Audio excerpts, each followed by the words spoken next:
Hi everyone, welcome to అపూర్వ వంటలు.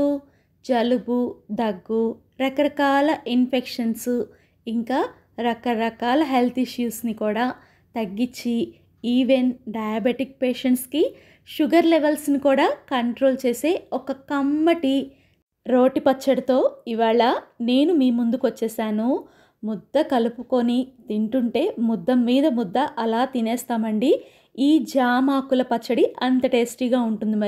మరి late చేయకుండా ఈ జామాకుల పచ్చడికి ఏమేం కావాలో ఎలా తయారు చేయాలో చూసేసేద్దాం రండి.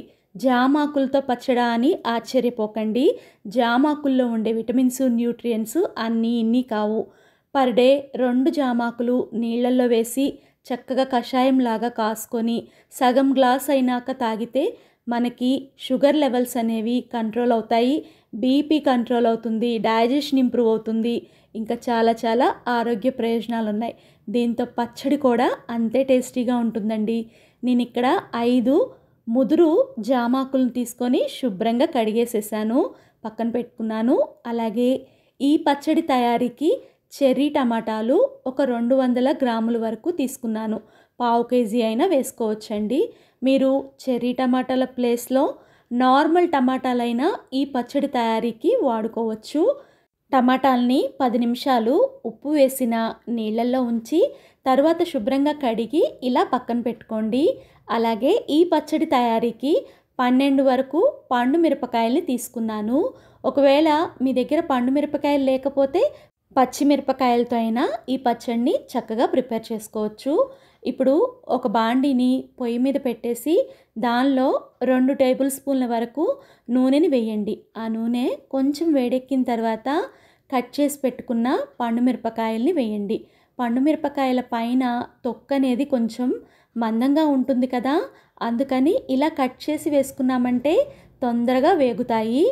ఒక 5 నిమిషాలు పండు మిరపకాయలు హై ఫ్లేమ్లో వేపుకున్న తర్వాత రెడీ చేసుకున్న టమాటాలను కూడా దీంట్లో వేసేసి 1 టేబుల్ స్పూన్ వరకు క్రిస్టల్ సాల్ట్ని వేసి అంతా కూడా బాగా కలిసే విధంగా ఒకసారి మిక్స్ చేసుకోండి.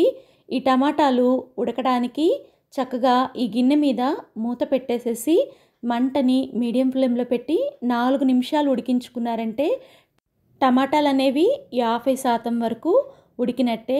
మనం గెరిటతో టమాటాలని టచ్ చేసి చూస్తే చక్కగా గెరిట అనేది టమాటాల్లోకి దిగుతుంది. ఇలా రెడీ అయినాక జామ ఆకుల్ని కట్ చేసి పెట్టుకున్నాను. అలా కట్ చేసి పెట్టుకున్న జామ ఆకులు దీంట్లో వేసేసేయండి. జామ ఆకులు వేసినాక ఎక్కువసేపు వేపొద్దు. మంటని మీడియం ఫ్లేమ్లో పెట్టుకొని ఈ జామ ఆకుల్లో ఉన్న పచ్చిదనం కొంచెం పోయే వరకు కూడా మూతను పెట్టేసేసి చక్కగా ఒక 5-6 నిమిషాల పాటు కుక్ చేసుకోండి. చూడండి, ఒక 5-6 నిమిషాల తర్వాత జామ ఆకులు పచ్చగా ఉన్నవి కొంచెం కలర్ చేంజ్ అయినవి అలా చేంజ్ అయితే సరిపోతుంది. ఇప్పుడు దీనిలో చక్కగా ఒక చిన్న నిమ్మకాయ అంతా చింతపండుని మధ్యలో పెట్టేసేసి చుట్టూ ఉన్న ఈ టమాటాలతో కవర్ చేస్తే ఆ వేడికే చింతపండు అనేది చక్కగా మగ్గుతుంది. దీన్ని చల్లారి పెట్టుకున్న తర్వాత మిక్సీ జార్లోకి చింతపండు అలాగే 5-6 వెల్లుల్లి రెబ్బల్ని వేయండి. ఒక 3 వెల్లుల్లి రెబ్బలు మామూలుగా వేశాను, 3 పొట్టు తీసి వేశాను. ఇలా వేసిన తర్వాత దీనిలో టేబుల్ స్పూన్ వరకు జీలకర్రని వేయండి. జీలకర్ర వేయటం వల్ల ఈ పచ్చడి టేస్ట్ అనేది చాలా బాగుంటుంది. జీలకర్రని మాత్రం అస్సలు స్కిప్ చేయొద్దు. అలాగే 1/2 టేబుల్ స్పూన్ వరకు క్రిస్టల్ సాల్ట్ని వేసేసి ఇదంతా కూడా చక్కగా ఫైన్గా గ్రైండ్ చేసుకోండి. ఇలా గ్రైండ్ చేసుకున్న తర్వాత చూడండి, టెక్స్చర్ అనేది మనకి ఇలా ఉండాలి. ఇప్పుడు దీంట్లో టమాటాలు అలాగే పండుమిర్చి, జామాకులు ఇవన్నీ కూడా వేసేసేయండి. జామాకులు తొందరగా నలగవు కాబట్టి చూసుకొని నీళ్లు మాత్రం అస్సలు వేయకుండా దీన్ని మెత్తగా గ్రైండ్ చేసేసుకోండి. చూడండి, ఇలా రెడీ అయిన పచ్చడికి పోపు కూడా అవసరం లేదండి. ఈ పచ్చడి ఫ్రిడ్జ్లో పెట్టుకున్నారంటే వారం రోజుల పాటు చక్కగా నిలువ ఉంటుంది. చక్కగా దీనికి ఉప్పు కనుక కరెక్ట్గా వేసామంటే ఈ పచ్చడి రుచి మరింత బాగుంటుంది. అన్నము, ఇడ్లీ, దోశ, చపాతీ, పూరి దేనికైనా కాంబినేషన్గా ఈ పచ్చడి అనేది అదిరిపోతుంది.